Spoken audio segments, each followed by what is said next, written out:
السلام علیکم ورحمۃ اللہ وبرکاتہ نحمده ونصلی علی رسوله الکریم اعوذ باللہ من الشیطان الرجیم واتل علیہم نبأ الذی آتیناہ آیاتنا فانسلخ منها فأتبعه الشیطان فکان من الغاوین ولو شئنا لرفعناه بها ولكنه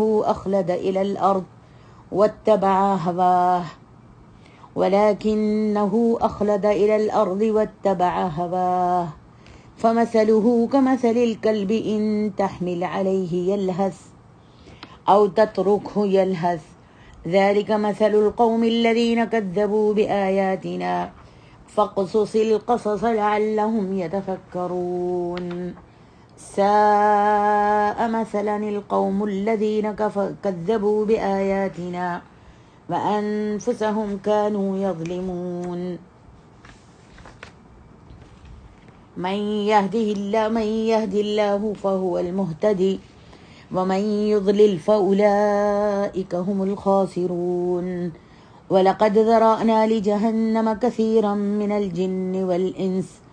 لهم قلوب لا يفقهون بها ولهم أعين لا يبصرون بها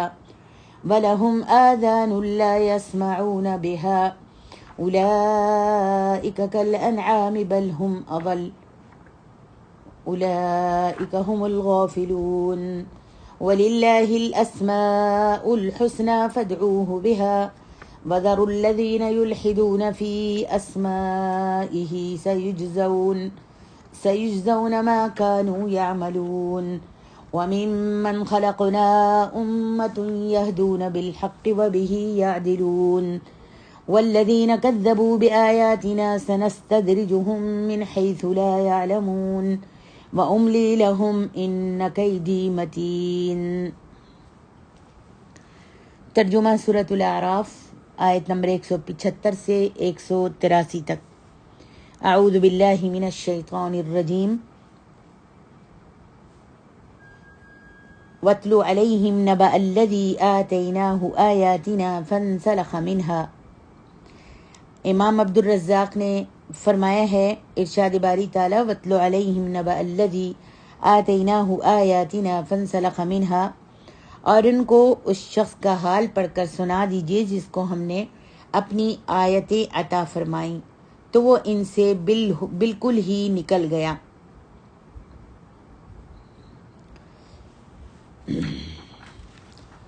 اس میں جو اس شخص کا ذکر ہے، اس شخص کا نام عبد الرحمن کیلانی صاحب تیسیر القرآن میں لکھتے ہیں، اس شخص کا نام نہ قرآن میں مذکور ہے اور نہ احادیث میں، اور جو مفسرین کے اقوال ہیں وہ بھی مختلف ہیں، کیونکہ اللہ اور اس کے رسول کا طریق بیان ایسا ہے کہ عموماً کسی برے شخص کا نام لے کر، برے آدمی کا نام لے کر اس کو بدنام نہیں کیا جاتا، بلکہ صرف اس کی خصلت کو بیان کر دیا جاتا ہے تاکہ دوسرے لوگ اس سے بچ جائیں، اور یہ بات انتہائی اخلاقی بلندی کی دلیل ہے کہ کسی کو بدنام بھی نہ کیا جائے اور اصل مقصد بھی حاصل ہو جائے۔ اور اس کی مثال ہر اس شخص پر صادق آتی ہے، ہر اس انسان پر، ہر اس آدمی پر صادق آتی ہے جو ایسی صفات رکھتا ہو۔ یہ شخص آیت الہی کا عالم تھا، باعمل اور مستجاب الدعوات تھا، اور لوگوں میں اس کے زہد و اتقاء کی شہرت بھی تھی۔ چند لوگوں نے اس کے پاس آ کر ایک ایسی دعا کی درخواست کی جو شرعاً ناجائز تھی۔ پہلے تو اس نے ایسی ناجائز دعا کرنے سے انکار کر دیا، لیکن جب ان لوگوں نے اسے بہت سے مال و دولت کا لالچ دیا تو تھوڑی سی پس و پیش کے بعد وہ اس ناجائز کام کو کرنے پر آمادہ ہو گیا۔ اس طرح اسے دنیاوی فائدہ تو حاصل ہو گیا، لیکن جس بلند مقام پر وہ جا رہا تھا اور آگے جانے کا ارادہ رکھتا تھا، اس سے وہ گر گیا۔ ایک دفعہ جب اس پر شیطان کا داؤ چل گیا تو آگے شیطان کا کام نسبتاً آسان تھا، چنانچہ تھوڑے ہی عرصے کے بعد وہ محض دنیاوی مفادات کے خاطر، دنیاوی فائدوں کے خاطر اللہ کا پورا نافرمان بن گیا، اور اپنے عرفہ مقام سے، اپنے بلند مقام سے گرتا گرتا زمین کی انتہائی پستی تک پہنچ گیا۔ اس شخص یا اس جیسے شخص کی مثال اللہ تعالیٰ نے اس کتے سے دی ہے جس کی حرص اور لالچ کا یہ عالم ہوتا ہے کہ اگر کوئی شخص اس کی طرف پتھر پھینکے تو بھی یہی سمجھتا ہے کہ شاید اس نے کوئی ہڈی یا روٹی کا ٹکڑا پھینکا ہوگا، پھر وہ اس کو نوچتا ہے اور ایک بار ضرور منہ میں لیتا ہے۔ اس کی زبان ہر وقت باہر نکلی اور رال ٹپکتی رہتی ہے اور ہر چیز کو اس لیے سونگھنے کی کوشش کرتا ہے کہ شاید کہیں سے کھانے کی بو پا سکے۔ اس کی حرص کا یہ عالم ہوتا ہے کہ اگر اسے کھانے کے لیے کہیں سے مردار بھی پڑا مل جائے اور وہ اس کی ضرورت سے بہت زیادہ ہو تو بھی اس کی کوشش یہی ہوتی ہے کہ کوئی دوسرا کتا اس کے ساتھ اس مردار کے کھانے میں شریک نہ ہو۔ اور یہ مثال ان دنیا کے کتوں پر راس آتی ہے جو اپنی خواہش اور دنیاوی مفادات، دنیاوی فائدے کی خاطر اپنی اچھی سے اچھی قدروں کو قربان کر دینے پر تیار ہو جاتے ہیں۔ امام ابن کثیر لکھتے ہیں اس آیت کریمہ کا مشہور سبب نزول یہ ہے کہ یہ سابقہ لوگوں میں سے بنی اسرائیل کے زمانے میں ایک شخص تھا، جیسا کہ حضرت ابن مسعود اور دیگر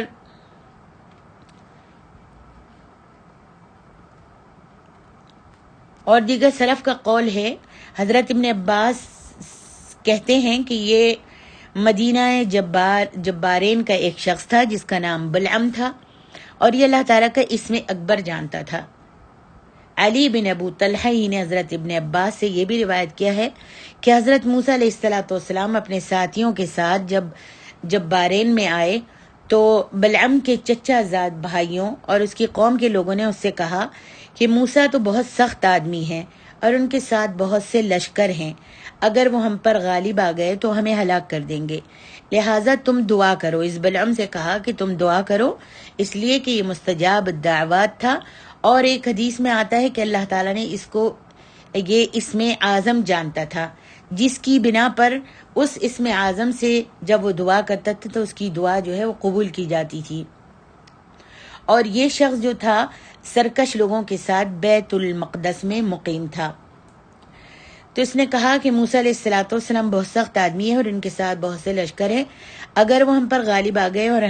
تو وہ ہمیں ہلاک کر دیں گے، لہٰذا بلعم سے کہا کہ تم دعا کرو کہ اللہ تعالیٰ موسیٰ اور ان کے ساتھیوں کو ہم سے دور ہٹا دے۔ اس نے جواب دیا کہ اگر میں نے اللہ تعالیٰ سے یہ دعا کی تو اس سے میری دنیا اور آخرت تباہ ہو جائے گی، مگر وہ لوگ مسلسل اصرار کرتے رہے حتیٰ کہ اس نے ان کی بات کو مان لیا اور دعا کر دی، تو اللہ تعالیٰ نے اسے جو علم عطا فرمایا تھا اس سے اس کو محروم کر دیا۔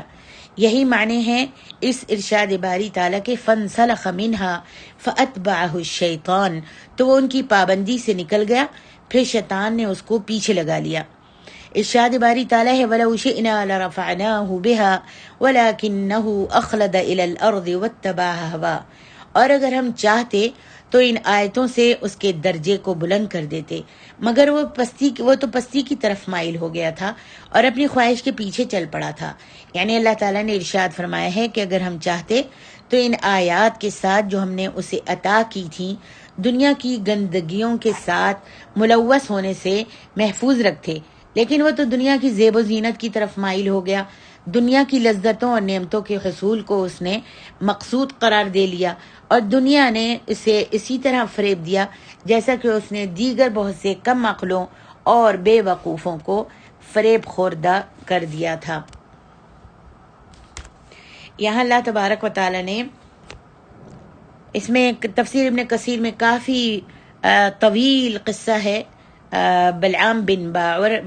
باورہ کا کے بارے میں۔ اللہ تبارک و تعالی نے اسی قصے کے مطابق، میں نے مختصر قصہ بیان کیا ہے، اسی قصے کے مطابق اللہ تعالیٰ نے وَاتْلُ عَلَيْهِمْ سے لَعَلَّهُمْ يَتَفَكَّرُونَ تک آیات کو نازل فرمایا۔ اور ارشاد باری تعالیٰ فَمَثَلُهُ كَمَثَلِ الْكَلْبِ إِن تَحْمِلْ عَلَيْهِ يَلْهَثْ أَوْ تَتْرُكْهُ يَلْهَثْ، تو اس کی مثال کتے کی سی ہوگی کہ اگر سختی کرو تو زبان نکالے رہتا ہے اور یوں ہی چھوڑ دو تو بھی زبان نکالے رہتا ہے۔ مفسرین کا اس کے معنی میں اختلاف ہے۔ ابن اسحاق کی سالم اور ان کی ابو نضر سے روایت کے مطابق بلعام کی زبان نکل کر چونکہ اس کے سینے پر آ گئی تھی جب اس نے بد دعا کی اور اللہ تبارک و تعالیٰ کا عذاب اس کے اوپر نازل ہوا. اس کی قوم کے اوپر طاعون کی بیماری آئی جس سے بہت ساری خرابیاں ہوئیں اور بہت سارے لوگ جو تھے اس طاعون کی بیماری میں کہتے ہیں کہ 70,000 اسرائیلی طاعون سے ہلاک ہو گئے تھے. یہی وجہ ہے کہ بنی اسرائیل ذبح کیے جانے والے جانور کی گردن دستی اور اپنے ہر مال کے عمدہ حصے کو فنحاس کی اولاد کی نظر کر دیا کرتے تھے. اسی بلعام بن باورہ کے بارے میں اللہ تبارک و تعالیٰ نے یہ آیت نازل فرمائی. اور یہ ایک شخص تھا جس کا نام قنحاس بن عیزار بن ہارون موسیٰ کا امیر لشکر تھا. اسے کشادہ جسم اور مضبوط گرفت و ودیعت دی گئی تھی. اس نے جب طاعون کی بیماری آئی اور طاعون کی بیماری نے بدکاری کی وجہ سے جب بدکاری بہت زیادہ پھیل گئی تو یہ اس وقت یہ جو تھا قنحاس جو تھا یہ اس وقت موجود نہیں تھا. جب آیا اور اس کو پتہ چلا کہ طاعون نے لشکر کو اپنی لپیٹ میں لے لیا ہے تو اسے جب ساری بات بتائی گئی تو اس نے اپنے نیزے کو پکڑا اور اس نے جو بدکاری کر رہے تھے ایک عورت اور ایک مرد جو خیمے میں مرد لے گیا تھا جا کر ان کو اپنے نیزے سے قتل کر دیا. یہ بہت لمبا قصہ ہے، طویل قصہ ہے. جو پڑھنا چاہتی ہیں وہ تفسیر ابن کثیر میں اس قصے کو تفصیل کے ساتھ پڑھ سکتی ہیں. تو اس نے ان کو خیمے میں گھس کر اپنے نیزے سے اس میں دونوں کو مار دیا اور دونوں کو اپنے نیزے میں پرو کر آسمان کی طرف اٹھائے ہوئے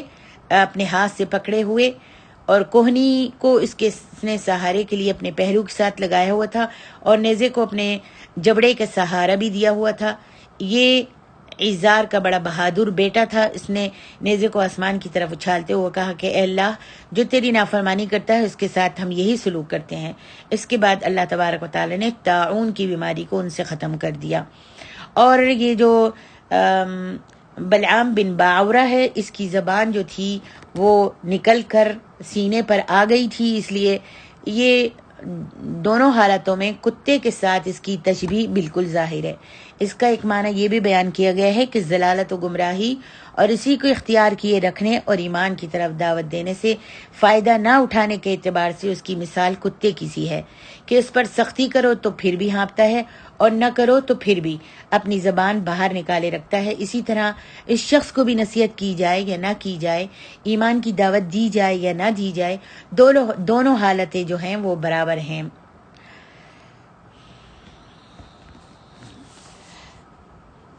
یہ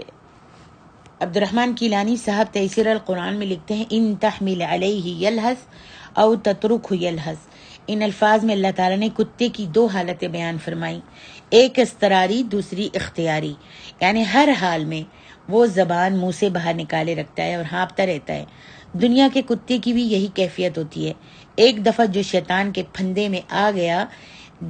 گیا تو پھر اس کی حالت یہی ہو جاتی ہے کہ اسے کوئی مجبوری ہو یا نہ ہو، بہرحال وہ دنیا کے طمع، دنیا کے فائدے، دنیا کے لالچ کی طرف لپکتا ہے اور حرام و حلال یا جائز و ناجائز کی تمیز اس سے ختم ہو جاتی ہے. بعد مفسرین نے تورات کے حوالے سے لکھا ہے کہ اس آیت کا روح سخن جیسا کہ میں نے آپ کو بتایا بلعم بن باورہ کی طرف ہے. یہ شخص جو تھا بڑا ہی عابد و زاہد تھا، مستجاب الدعوات تھا. جب حضرت موسیٰ اور بنی اسرائیل میدانوں میں موآب کے میدانوں میں شہر اریحہ کے مقابل اترے تو اس وقت حلق بن صفور موآبیوں کا بادشاہ تھا. شکست ہونے کے خوف سے اس نے بلعم کے پاس قاصد بھیجے کہ وہ آن کر ان پر بد دعا کرے. پہلے تو اس نے انکار کیا مگر لالچ میں پڑ کر آخر اس پر آنے پر راضی ہو گیا. بلعم بلق کے پاس گیا اور ایک پہاڑ پر چڑھ کر بنی اسرائیل کو دیکھا تو بنی اسرائیل کے حق میں لعنت کے بجائے بے ساختہ کلمات برکت نکل گئے. اللہ اکبر. وہ لعنت کے لیے گیا تھا، ان کے لیے بد دعا کرنے کے لیے، بنی اسرائیل کے لیے، لیکن جیسے جیسے ان کے لیے بد دعا کرتا تھا تو اس کے منہ سے کلمات برکت کے نکلتے تھے اور یہ لعنت جو تھی اس کی قوم پر جاتی تھی پلٹ کر. مگر چونکہ اس کا ارادہ بد دعا کا تھا لہٰذا اللہ تعالیٰ نے اس کو جو کرامات اور برکات دی تھیں اس کو زاہد بنایا تھا اور اس کو اسم اعظم سکھایا تھا، سب اس سے اللہ سبحانہ و تعالیٰ نے سلب کر لیا۔ اللہ اکبر۔ آگے اللہ تعالیٰ ارشاد فرماتے ہیں فَقْصُصِ الْقَصَصَ لَعَلَّهُمْ يَتَفَكَّرُونَ، تو ان سے یہ قصہ بیان کر دو تاکہ وہ غور و فکر کریں۔ اللہ تعالیٰ نے اپنے نبی حضرت محمد صلی اللہ علیہ وسلم سے یہ فرمایا ہے کہ یہ قصہ بیان کر دو، شاید وہ بنی اسرائیل فکر کریں جو یہ جانتے ہیں کہ اللہ تعالیٰ نے بلعام کو گمراہ کر کے کس طرح اپنی رحمت سے دور کر دیا تھا، کیونکہ اس نے اللہ تعالیٰ کی اس نعمت کو جو اللہ تعالیٰ نے اسے اسم اعظم سکھا کر عطا فرمائی تھی کہ وہ نام لے کر اس سے سوال کیا جائے تو وہ ضرور عطا کرتا ہے اور دعا کی جائے تو وہ ضرور قبول کرتا ہے، مگر اس نے اس کی اطاعت میں صرف کرنے کے بجائے اس کی جماعت لشکر ایمان اور اس زمانے کے نبی حضرت موسیٰ کلیم اللہ اور آپ کے پیروکاروں کے خلاف بد دعا کرنے میں استعمال کی، اور اس واقعے کو سن کر وہ اس جیسا کردار ادا کرنے سے اجتناب کریں۔ اللہ تعالیٰ فرماتا ہے کہ یہ قصہ بیان کر دو تاکہ اس قصے کو سن کر غور و فکر کریں اور اس واقعے کو سن کر اس جیسا کردار ادا کرنے سے اجتناب کریں کہ اللہ تعالیٰ نے انہیں بھی علم سے نوازا ہے اور اعراب وغیرہ کی نسبت انہیں فضیلت علمی سے سرفراز کیا ہے۔ ان کے ہاتھوں میں حضور اقدس صلی اللہ علیہ وسلم کے بارے میں ایسی نشانیاں پھیلا دی ہیں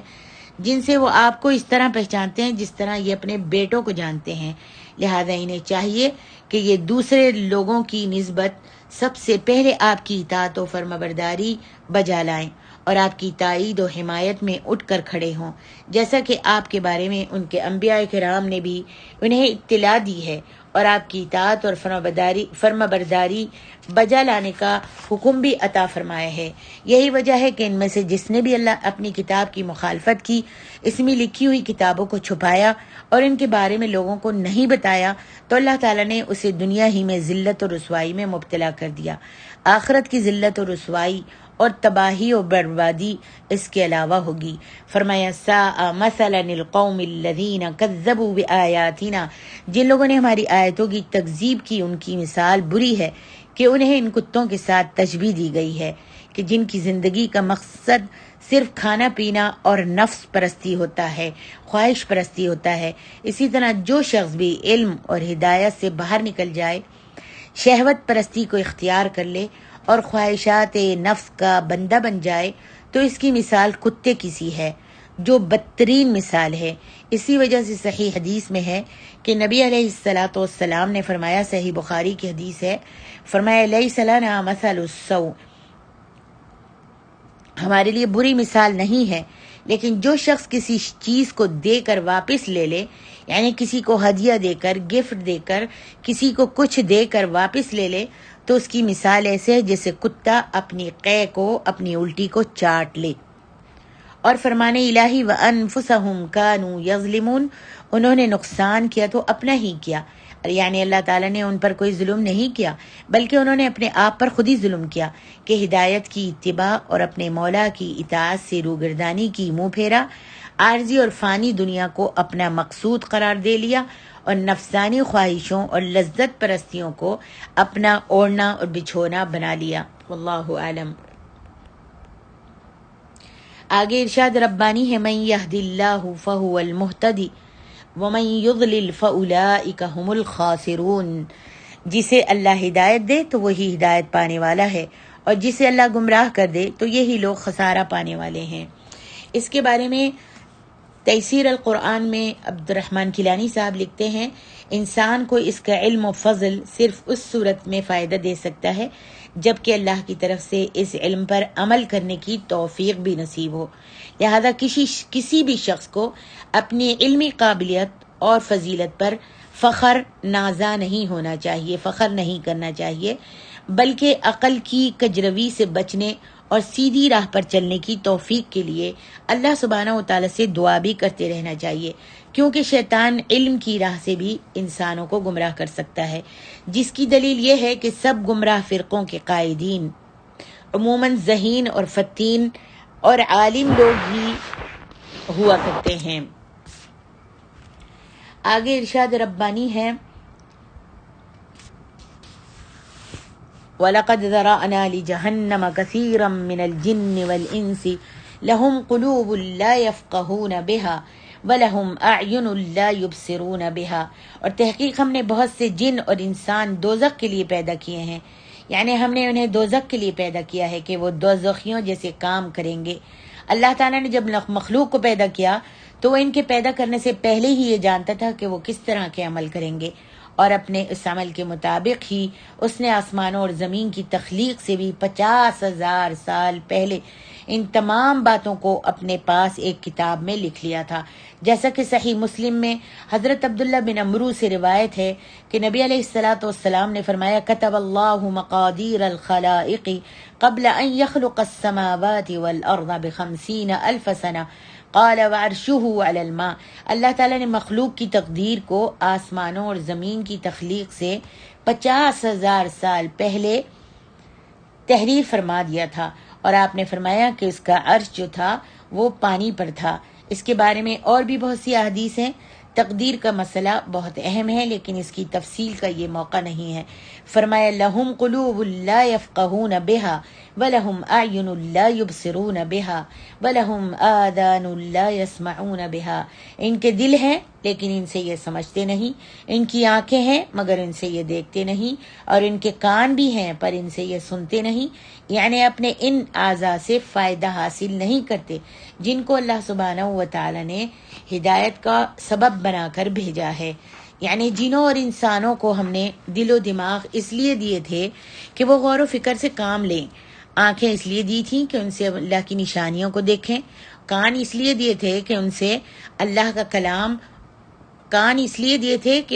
اللہ کا کلام اور حق کی باتیں سنیں، لیکن ان میں اکثریت ایسی تھی جس نے اللہ کی ان عطا کردہ نعمتوں کو صحیح طور پر استعمال نہیں کیا، اور ان سے اتنا ہی کام لیا جتنا حیوان لیتے ہیں، اور گمراہ ہو گئے،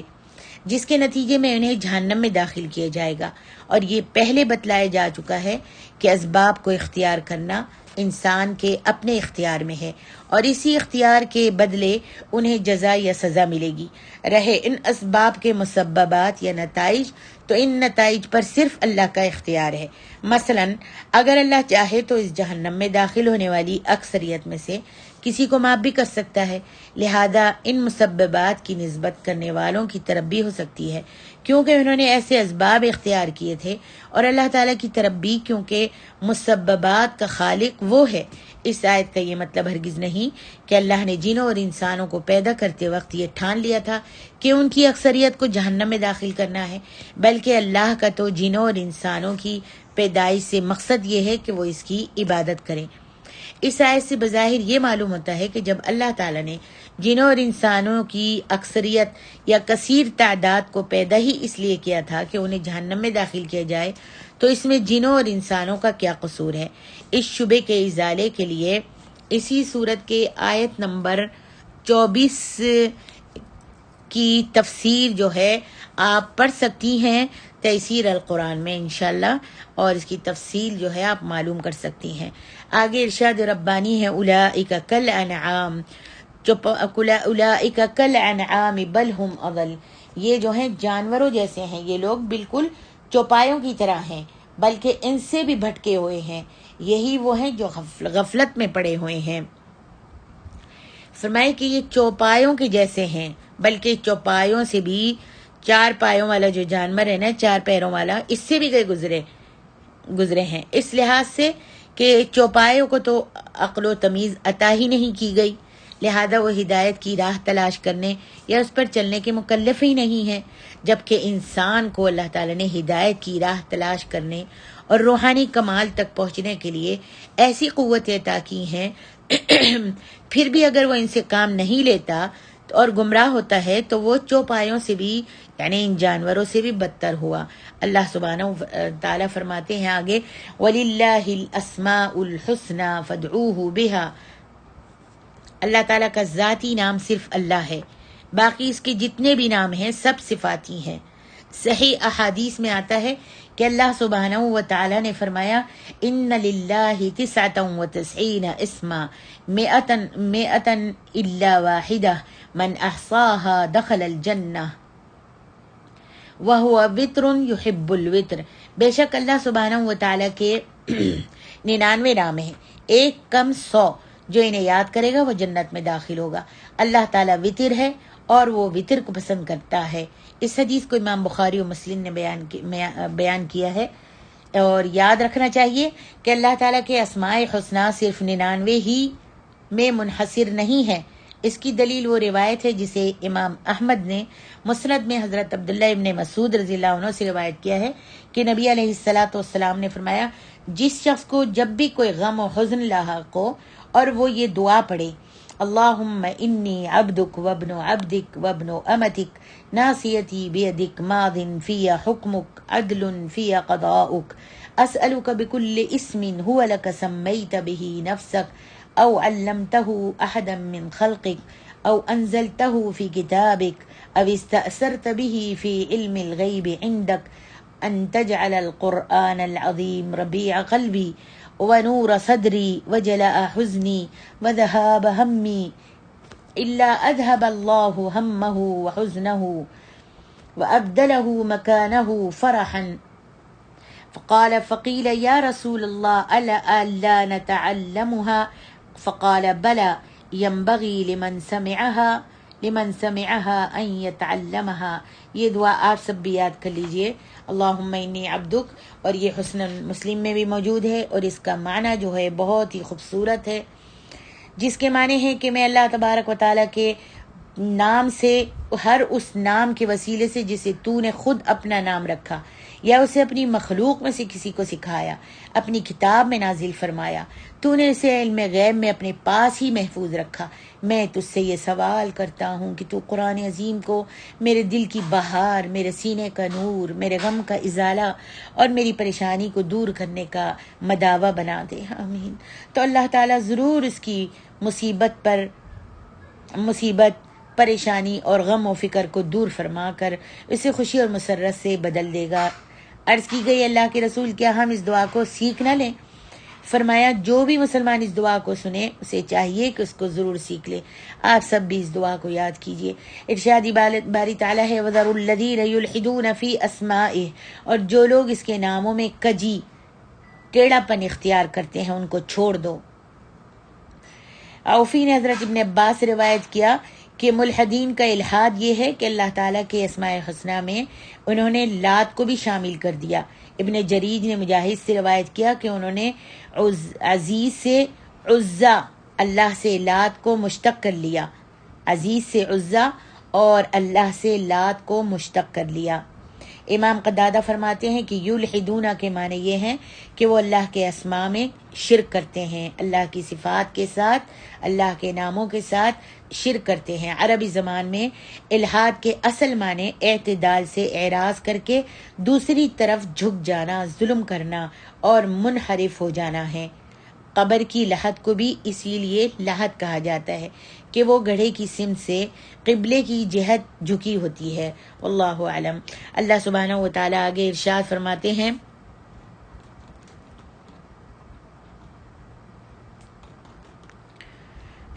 ہیں، وَمِمَّنْ خَلَقْنَا، اور ہماری مخلوقات میں سے امتن، وہ لوگ ہیں جو قول اور عمل کے اعتبار سے حق پر قائم ہیں، یہدون بالحق، جو حق کا راستہ بتاتے ہیں، یعنی حق بات کہتے ہیں اور حق ہی کی طرف دعوت دیتے ہیں، وَبِهِ يَعْدِلُونَ، اور اس کے موافق انصاف کرتے ہیں، یعنی خود بھی اس کے مطابق عمل کرتے ہیں اور اسی کے مطابق دوسروں کے فیصلے کرتے ہیں۔ بعض آثار میں آیا ہے کہ اس آیت کریمہ میں امت سے مراد امت محمدیہ ہے۔ صحیحین میں معاویہ بن ابو سفیان سے روایت ہے کہ نبی علیہ الصلاۃ والسلام نے فرمایا،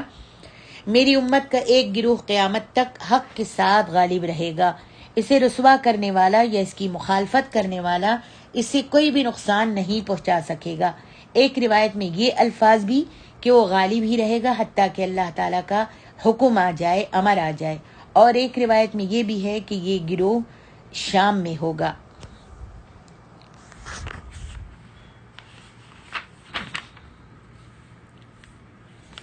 فرمایا، ہر امت میں ایک گروہ ایسا رہا ہے جو حق پر قائم رہتا ہے، خواہ اس کی تعداد کتنی ہی کم ہو،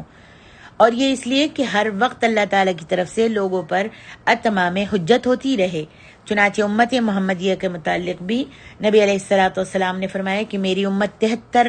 فرقوں میں بٹ جائے گی، تاہم ان میں سے ایک فرقہ ایسا ہوگا جو ہمیشہ حق پر قائم رہے گا، قیامت تک قائم رہے گا۔ یہ بخاری کی حدیث ہے۔ اور حضرت ابو سعید خدری سے روایت ہے کہ نبی علیہ الصلوۃ والسلام نے فرمایا تم بھی پہلے لوگوں کی راہوں پر جا پڑو گے، تم بھی پہلے لوگوں کے راستوں پر نکل پڑو گے۔ اگر وہ بالشت بھر ایک بالشت جتنا آگے بڑھے تو تم بھی بالشت بھر ایک بالش کے برابر تم بھی آگے بڑھو گے۔ اگر وہ بالشت ایک بالش کے جتنا آگے بڑھے تو تم بھی ایک بالش کے جتنا آگے بڑھو گے، حتیٰ کہ اگر وہ کسی گوہ کے سوراخ میں گھسے تھے تو تم بھی ضرور گھسو گے۔ اللہ اکبر، آج یہی تو ہو رہا ہے۔ تو صحابیوں نے کہا، کہتے ہیں ہم نے عرض کیا یا رسول اللہ پہلے لوگوں سے مراد کیا ہے؟ کیا یہود و نصارہ ہیں؟ تو آپ کے اور میرے نبی نے فرمایا ہاں اور کون ہے؟ یہ مسلم کی حدیث ہے۔ آج ہمارے معاشرے کا یہی حال ہے، جو یہود و نصارہ کرتے ہیں اور جہاں وہ جاتے ہیں اور جو کام وہ کرتے ہیں، آج کا مسلمان ان کے پیچھے لگ کر وہی ان کی تقلید اور ان کی طریقوں کے مطابق آج کام کر رہا ہے۔ اللہ اکبر، اللہ تعالی ہم سب کو محفوظ رکھے۔ والذین کذبوا بآیاتنا سنستدرجہم من حیث لا یعلمون، اور جن لوگوں نے ہماری آیتوں کو جھٹلایا ان کو بتدریج اس طریقے سے پکڑیں گے کہ ان کو معلوم ہی نہیں ہوگا۔ اس کا مطلب یہ ہے کہ وہ دنیا میں ان کے لیے رزق اور اسباب معیشت کے دروازے کھول دے گا، حتیٰ کہ وہ مبتلا فریب ہو کر اپنے آپ کو بہت کچھ سمجھنے لگ جائیں گے۔ اللہ اکبر۔ یہاں پہ ارشاد ربانی ہے کہ اللہ تعالیٰ کی سنت یہ ہے، فرمایا والذین کذبوا بآیاتنا سنستدرجہم من حیث لا یعلمون، اللہ تعالیٰ کی سنت یہ ہے کہ وہ مجرم لوگوں پر ڈانٹ اور تنبیہ کے طور پر پہلے چھوٹے چھوٹے دکھ اور تکلیفیں نازل فرماتا ہے۔ اگر لوگ ان چھوٹی چھوٹی تکلیفوں سے، دکھوں سے عبرت حاصل کر لیں تو خیر ہے، ورنہ انہیں ایک دوسرے طریقے سے آزماتا ہے۔ اللہ اکبر، یعنی ان پر خوشحالی اور آسودگی کا دور آتا ہے، مال و دولت سے نوازتا ہے، خوشیوں سے نوازتا ہے، ہر عیش و آرام کی دولت سے نواز دیتا ہے، اور پھر وہ اس مال و دولت میں اور خوشحالی میں اور لذتوں میں ایسے مگن اور مستغرق ہو جاتے ہیں، غرق ہو جاتے ہیں کہ انہیں سابقہ تکلیفیں، پچھلی تکلیفیں جو ہیں وہ یاد ہی نہیں رہتی، اور وہ یہ سمجھنے لگتے ہیں کہ اللہ ان پر مہربان ہے، حالانکہ اللہ تعالیٰ انہیں محض اس لیے مہلت دے رہا ہوتا ہے کہ جس انتہا کو پہنچنا چاہتے ہیں، جہاں تک پہنچنا چاہتے ہیں، جتنا کبر اور بڑائی کرنا چاہتے ہیں، جتنا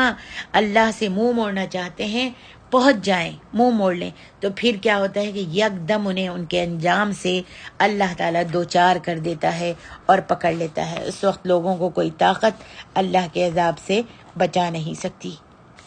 پھر اتنی مہلت دیتا ہے اور اتنا چھوڑتا ہے، اتنی ڈھیل دیتا ہے کہ پھر